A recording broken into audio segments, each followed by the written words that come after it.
अभी अदरक लहसुन फ्राई हो रहा है।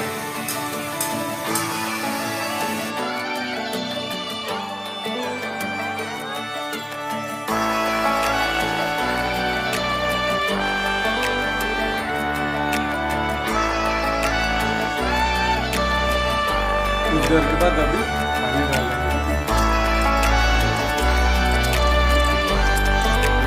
फिश को डालने के बाद भून के रखेंगे।